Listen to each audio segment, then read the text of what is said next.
Assalamu alaikum wa rahmatullah. Welcome, Handisi House, Muawiyah Taka. And I wanted to discuss an important topic. Why? Is it important? I don't know. So, aliens. What's the deal, man? Did it exist? History. Before I became Muslim, I used to be really big on the whole UFO, aliens, Roswell, X Files, all that kind of stuff. And I have to say, at the time, I was definitely a believer. I believed there were aliens, abductions, all the rest of it. And um, and then I became Muslim. And I'll be honest with you, I didn't really the idea of aliens, it wasn't really a thing anymore. I mean, I didn't really think of it, yes or no, right or wrong, true or false. It was just I'm interested in something else. And I think generally speaking, for Muslims, there's like a knee-jerk reaction to reject ideas from other people and from non-Muslims, specifically ideas of aliens. Um, but I want to explore. I mean, realistically, from a Muslim perspective, are there aliens? Okay, so first and foremost, uh, the case for why they do exist. Let's make the case why aliens do exist. So I'm going to try and argue both sides, and then let's come to a middle ground, a conclusion, or whatever. Aliens, they do exist. Okay, Allah created the heavens and the earth. Allah created the animals and the birds and the plants and everything else, the fungi, the bacteria. And Allah created the jinn. Allah created the angels. Allah created many, many things. And from the last of Allah's creation was mankind. Literally the last. And we know that Allah had created creation before us. Allah, they are even mentioned um, where the angels, when they question Allah, and Allah said, Inni ja'ilun fil ardi khalifa. I'm going to place in the earth a progeny, a khalifa. قالوا أتجعل فيها ما يفسد فيها ويسفك الدماء. Are you going to place in that those who spill blood and cause corruption in the earth? وَنَحْنُ نُسَبِّحُ بِحَمْدِكَ وَنُقَدِّسُ لَكَ. While we glorify you and praise you and so on. Anyway, so some of the ulama have said, I mean, how do the angels know what mankind would do, or that because they said they were going to place in earth Khalifa, and how they had this kind of intuition of mankind's nature and what will be the end result? And some have said that because it had happened before. There was a nation before us. Some have said that that nation is the jinn. Some have said it could be anything else. Wallahu a'lam. But the reality is, and the fun fact is, when it comes to the creation of mankind, a lot between each stage of creation and between a lot of time has passed. People think that each stage was literally 24 hours. Not really. Allah describes the creation of the heavens and the earth in days, but it's not literally 24-hour days as we know it. In my view, I mean, there are some who have the whole opinion, but if you look at the evidence, it suggests that actually no, there's a lot of time between events. So, for example, even Iblis, when you look at the narrations about Iblis, the creation of Iblis, before the creation of Adam, Iblis was significant. It wasn't not nobody. He had task, he had position, he had status. All these events of Iblis having status and being with the angels and all these things happened. It didn't just happen in 24 hours. It happened over a period of time, and hence Adam came a while after. So Allah knows best what happened before mankind was created and how long creation was even around.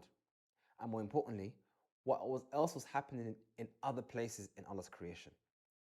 Allah mentioned in the Quran that those in the heavens and those on earth glorify Him. This man, whoever or who, some say could be referring to the angels only, but that's an assumption. It didn't mention, and the angels in the heavens glorify Him, and the creation of earth. It said man, those in the heavens and those on earth. So it could be that there are other creations elsewhere, i.e., Islam hasn't negated that. So it's possible that there are aliens, or I should say, are other creatures elsewhere. Another case that there might be aliens is the fact that we, human beings, on a particular opinion, are also aliens, i.e., mankind or Adam was in Jannah, and that was not on planet Earth. And when he ate the apple and then he was cast out of paradise, he was cast onto planet Earth. Now, there is an opinion, some hold, that that Jannah was on Earth, but that's not the consensus. Some say actually that was elsewhere. And if that's the case, then technically speaking, by the definition, we are also aliens. I mean, we came here after the fact. Wallahu alam. Whether we came here or didn't come here after the fact is that we are creations of Earth, though. That soil was taken from different parts of creation on planet Earth and it was formed mankind. But reality is, what I'm trying to say is that mankind or beings being on Earth or outside of Earth, Islam doesn't negate that it's possible that it can occur.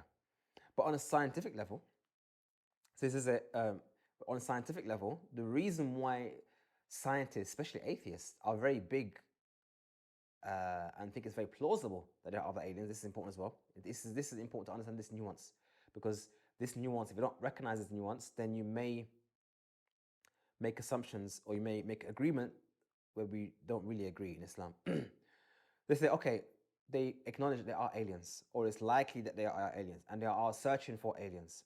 And what is that based on? It's based on the idea of evolution, i.e., if the circumstances for life to occur elsewhere in creation, then why wouldn't there be other aliens? I.e., if you can have a scenario where the circumstances are so correct that RNA and DNA and proteins, all that comes together to form a cell, and then the first life just comes into existence.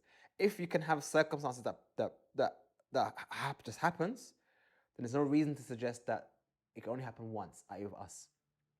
So as long as they already believe that life that did happen on Earth, and therefore here we are, then that suggests that this should definitely be the case elsewhere. So that's why it makes sense why there is aliens elsewhere. So any Muslim who says, of course there are aliens elsewhere because there's so many planets and stars in the universe, that actually is submitting to evolution. So one should be very careful. You can only make that case if you believe in that. Whereas, like I said, evolution is a scientific model with predictive power. That doesn't mean it actually happened. What does I mean by that? And I advise you to look at some videos by brother Sabur Ahmed. He does some good videos on that one. But what it means by, back to the issue of science, science brings about theory, a thesis of how things happen. And these theories are only really theories if they have the ability to predict outcomes, to be useful. If they can't predict things, then it's not useful as a theory. Therefore, it's just an idea. It's a useless idea. It has to have predictive power. So evolution or evolutionary biology has some level of predictive power. I mean, that's how they formulate vaccines and how they look at bacteria and mutations. And they have some kind of predictive power. So there is some kind of basis for its scientific validity due to that. That doesn't mean, though, that mankind came about through that process. Listen carefully. Now, as for animals, that's a separate thing. As for human beings, however, Allah has informed us exactly how human beings are different. Allah has said to us, or said about us, that the creation of Adam is very special. It's not like any other creation. It's very different from all other creation. So even if you were to accept, for the sake of argument, yeah, okay, evolution, possible, that Allah made this as part of creation and made that the mechanism whereby creation came about, is possible. But as it relates to human beings, then no, we didn't come from monkeys. Adam actually was a lifeless form, and then the soul was blown into that lifeless form, and then he sneezed and said, Alhamdulillah. And then the angel said, Yarhamukallah. And then the angels gave salams to him and they bowed to him. These events actually happened, and Adam was not born. There was not a moment where Adam was a baby or a fetus and developing in the womb and was born. None of that happened. So that's something we know for a fact. But Allah has not given us details about how animals are created, so we don't know. So much like we don't really know about the angels, we don't actually know about the creation of animals other than the fact that Allah created them. and the details are not given to us. So back to the issue of aliens. So just the case for aliens. So from a non-Muslim perspective, from an atheistic perspective, from an evolutionary perspective, there are so many billions and gazillions of stars and planets. Then, if evolution is a thing, that these conditions can become right, then it's possible that these same conditions that brought about life on Earth could happen in other places, and there you go. But back to the issue of the aliens. From Islam, we can't say yes and we can't say no. We don't know because we have been informed that there are not aliens or that they are aliens, other than angels and I guess the jinn, but we haven't been informed. And from a scientific perspective, as we just explained that.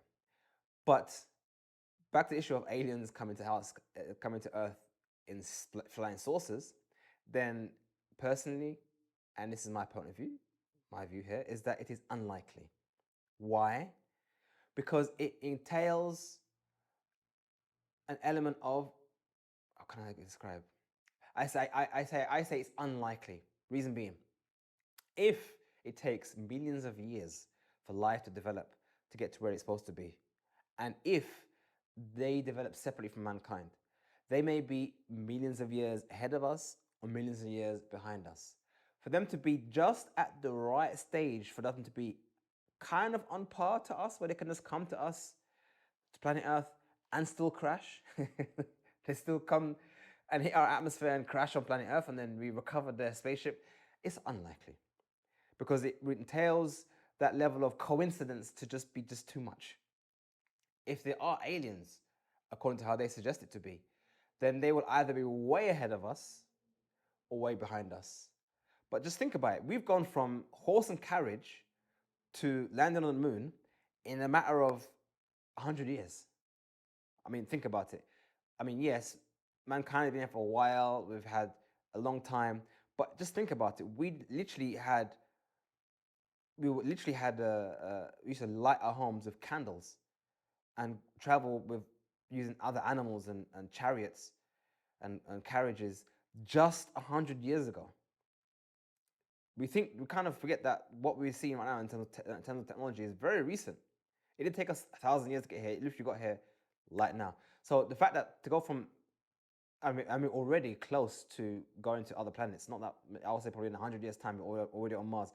So for them to be able to come to us, it's highly unlikely that they're going to come here at just at the right time and be crashing on planet Earth.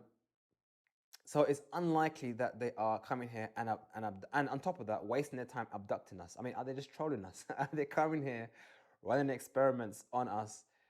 It sounds too much like what we would be doing, as I'm sure people do today. As in, we would go to other places like Africa. We would abduct people from over there and take them to our place and use them in plantations. I mean, that sounds like something we would do. But for aliens to come here and abduct us and then probe us and then send us back and wipe our memories, it sounds a bit, it's highly unlikely. So the question is, what are these UFOs that we see on planet Earth? And there has been some interesting suggestions been put out there. One brother mentioned, very interesting topic, is that it's just jinn. I.e., we have had for hundreds of years, thousands of years, interactions with the jinn, going back a long time across various cultures, describing jinn in so many different ways, flying, walking, shape-shifting. And they call them demons, dragons, monsters, fairies, whatever. It's just that we're now in a technological world. So now our fairies are now UFOs. So what they are probably seeing is actually just jinn. And the reason why they move so fast is because jinns move fast. I mean, look at Suleiman. He was able to get the throne of the Queen of Saba in a flash using the jinn. I mean, it happens. So do jinns have spaceships? I mean, I don't think so. But we don't know how the jinns really are. I mean, we know that jinns can shapeshift and they do lots of weird things. And we even know jinns actually abduct people. And even that, I mean, even alien abductions. I mean, we've had a long history in mankind of abductions by demons and fairies and people coming back years later or weeks later or months later. I mean, none of the, if you actually look at the stories of alien abductions, remove the word aliens and put anything else in its placeholder, you find that it actually pretty much has been that way for a very long time. It's just that probably maybe because of now of secular modernity, whereby we reject the supernatural. Therefore, there has to be a rational explanation. There can't just be demons and monsters. Maybe there's just another creature from another planet. That's their rational explanation. I mean, even look at Richard Dawkins. He rejected. I mean, look at this as an example of rationalizing using their modern beliefs to try and rationalize things. He rejects that we were created by Allah, but it's open to the idea of aliens putting us here. Okay. So yeah, aliens good, but Allah no. I mean, it's ridiculous. But yeah, like I said, it's I would say it's more of a manifestation of modernity. Aliens because of modernity. It may just be as simple as jinn. Wallahu alam. Who knows? What is interesting though, just to conclude this, what is interesting is why is it that we've had almost I mean, Roswell was just after I think the First World War, when the first alien ship landed and was crashed in Roswell, Area 51, all that kind of stuff. We're almost about a decade and a bit away from 100 years of alien abductions, sightings, crashes, Mulder, Scully, all that kind of stuff, and we still can't get proper footage. We still have silly cameras and fake eyewitnesses who turn out to be frauds, and fake religions and all sorts of stuff. I mean, surely if there were actual aliens in 80 years, we would have something more solid than that. I'm skeptical. Anyway, in conclusion, are there aliens? Wallahu alam. Are aliens coming here? Doubtfully. Are the aliens jinn? Probably. Have you benefited? Hopefully. Assalamu alaikum wa rahmatullah.